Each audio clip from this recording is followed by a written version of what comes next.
Hello guys, mwese mukoma gukurikirana ETBC-TV uno mwanya wanyu tubashikiriza amakuru atandukanye avugwa mu isi y'umupira w'amaguru mukaba muri kumwe nanje Rich Mirad size 611.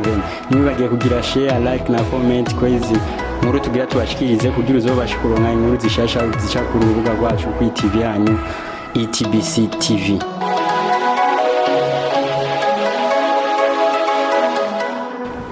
Inkuru ya mbere duhera ko turahera mu mugwi wa Arsenal aho ko haravugwa inkuru y'umukinyi Kai Havertz yahora akina mu mugwi wa Chelsea bikaba byabaye officiel akaba yashinye mu mugwi wa Arsenal akaba zo kwambara nimero 29.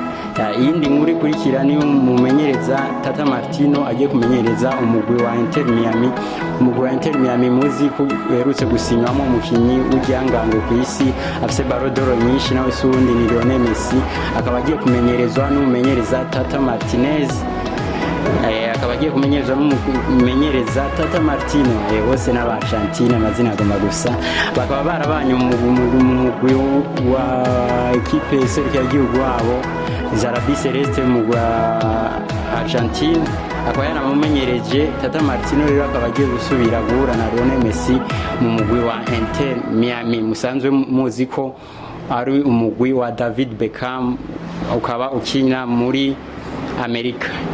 Indi nkuru ikiravugwa ni umukinyi Declan Rice. Umukinyi Declan Rice umugwi wa West Ham kwa muzi ko yararondegwa n'umugwi wa Arsenal. Arsenal ikaba yatanze miliyoni 116 ariko umugwi wa West Ham urazanka uravuga ati ayo n'amafaranga makeya nitugo turiruka na mpamvu yo kwiruka dufise umukinyi turayishije muduhaye amafaranga make miliyoni 16. Umugwi wa West Ham ukaba wanse ubusabe bwari bwatanzwe n'umugwi wa Arsenal w'imiliyoni 16. Rero Arsenal ikaba ikiriyumvira ko yoshobora kuduza andi mafaranga kugira arabe ko uwo mukinyi Declan Rice yoshobora gutabukanwa n'umugwi wa Arsenal. Mwibuke ko umukinyi Declan Rice yahora akina mu mugwi wa West Ham watwaye igikombe giheze ca Confederation Cup akaba ari wagitwaye. Rero umugwi wa West Ham ukabukuranga gutanga umukinyi kubera barabona ko bamutanze ningoga bava bamugurisha amafaranga make. Yamuzi ko na Declan Rice akarondegwa kandi n'umugwi wa Manchester United tibagiye n'umugwi wa Man City. Rero Arsenal ikaba yatanze bid miliyoni 116 z'amadolari y'amayero ariko umugwi wa West Ham ukaba wanse kuyatora uvuze amafaranga ni makeya. Na mpamvu rero yo kwirusha na mpamvu yo kuguma dupanika dufise umukinyahiye reka dutuze turindire za Man City turindire za Manchester United white turindira za Real Madrid canke FC Barcelona na zone zova ziza muri dossier yo kurondera Declan Rice. Inkuru ishitse mu mwanya iva mu mugwi wa Paris Saint-Germain iravuga ko ku munsi wejo ari umubonano uzoba hagati ya Paris Saint-Germain n'umukinyi Kylian Mbappe. Bumvikane ko eske Mbappe araguma mu mugwi wa Paris Saint-Germain cyangwa arahitamo kugenda. Question imwe gusa umugwi wa Paris Saint-Germain uzomubaza aturagenda cyangwa urongereza kontra. Ivyo rero tukaba tubirindiriye ku munsi wejo turabe ko bimeze. Umugwi wa Real Madrid nawo kaburindiriye ko umukinyi ukurarondera Kylian Mbappe yo kwemera kuguma mu mugwi wa Paris Saint-Germain. Real Madrid kazomurindira mu iciriza ry'2024 canke ko Paris Saint-Germain yavimugurisha mwirici umugwi wa Real Madrid uri prêt yo gutanga amafaranga. Umugwi wa Real Madrid ukavuga ko uri prêt yo gutanga amafaranga ngana ni miliyoni 200 z'amayero ushize ko na bonus miliyoni 50 bizoba bingana n'amayero miliyoni 250. Agaza bicaba umukinyi wa mbere aguzwe amafaranga menshi ku isi y'umupira w'amaguru. Inkuru ikurikira ni umukinyi Vinicius Junior w'umunyabrazil akina mu mugwi wa Real Madrid aherutse guhabwa inimero 7. Uwo mukinyi Vinicius Junior ahari mu buruhuko niyicaye akaba ariko arubakisha amashuri ku mutumba avuka ko mu gihugu ca Brazil. Bavuga ko amafaranga yose aronka na yaja gukinisha atware mu bintu bitandukanye. Aribuka ko no kugatumba akiniwe amashuri akaba ari karubaka amashuri ku gatumba avuka ko mu gihugu ca Brazil. Umukinyi Joseru aherutse kugwa n'umugwi wa Real Madrid. Ari statistike zasohotse zerekana tuvuga ko ari statistike mbi zo mukinyi Joseru. umukinyi Joselu yaguzwe mu mugwi wa Real Madrid mwirici murabizi yahorakina mu mugwi wa Espanyol Barcelona werutse gukoroka icicaro mwiganwa riheze rero akaba yaciye agurwa n'umugwi wa Real Madrid. Ati statistique mbiyo bafise ni nyabaki mu 2016 umukinyi Joselu yaguzwe n'umugwi wa Deportivo La Cologne hama akina sezo zibiri yageze mu 2018 umugwi wa Deportivo La Cologne curakoroka icicaro hama umukinyi Joselu mu 2019 Deportivo La Cologne ikorose icicaro yaciye aja mu mugwi wa Deportivo Alaves. Agiye mu mugwi wa Deportivo Alaves mu 2019 hageze mu 2022 umugwi wa Deportivo Alaves ucurakoroka icicaro. Ayo niyo mateka ya Joselu. Mutibagiye kandi ko Joselu yahora akina mu isezo yeze mu mugwi wa Espanyol Barcelona ariko mu isezo ikabigiye kurangira umugwi wa Espanyol Barcelona ukorotse icicaro. Bisigura ko mu migwi itatu umukinyi Joselu aherutse gukinamwo uko yagiye arayijamo nuko imigwi yagira koroka icicaro. Question rero two turibaza nini nayo ko Joselu agiye mu Real Madrid eske Real Madrid izoba mu migwi itatu ya nyuma ikoroka icicaro. Cyo ni kibazo cyo kwibaza nawe kugira turabe ko iyi statistique ya Joselu izobandanya ikora no mu Real Madrid ukoroka icicaro. Reka tubitega amaso.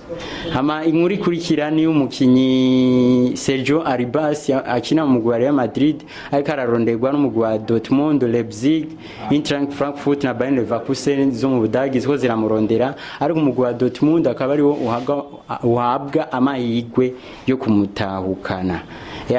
C'est officiel umukinyi James Maddison yavuye mu mugwi wa Leicester muzi ko wakorotse icicaro mu mwaka uheze rero James Maddison akaba yasinye mu mugwi wa Tottenham.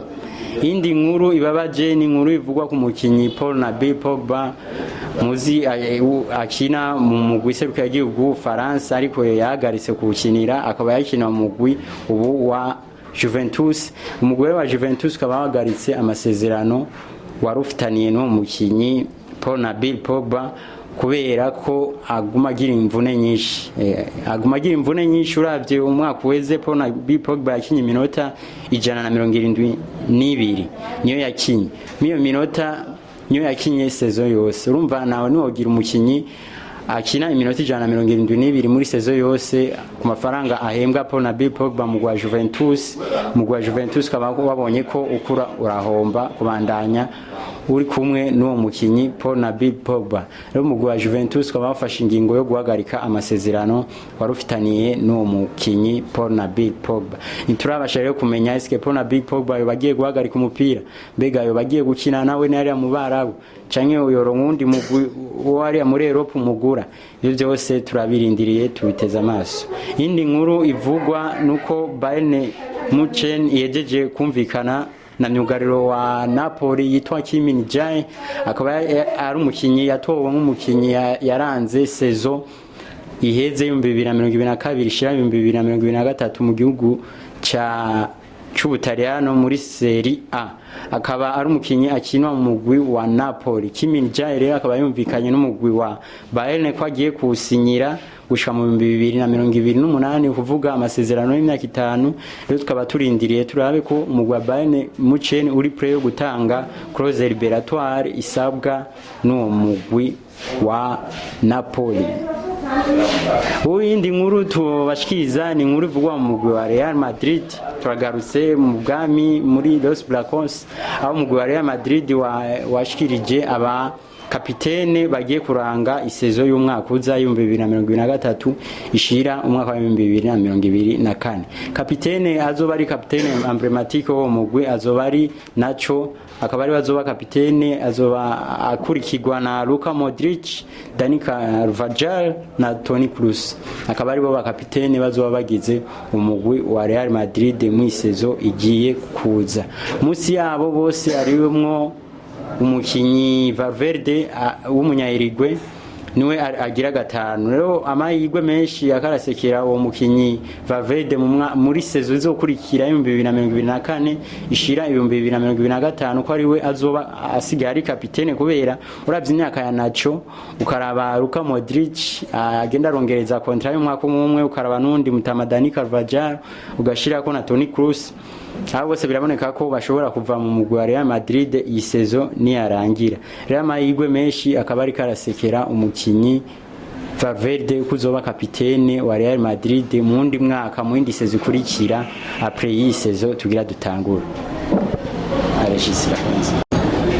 Thanks to all mwese mwako murakurikirana amakuru y'inkino mwako murashikirizwa nanje Rich Miradi size 611 biciye kuri TV yanyu. TV ibashikiriza ibintu bishasha, ibintu bigezweho. ETBC-TV niwibagire kugira share, like na comment kugira uzobandanye uronka ibintu bishasha biciye kuri TV yanyu ETBC-TV. Ciao.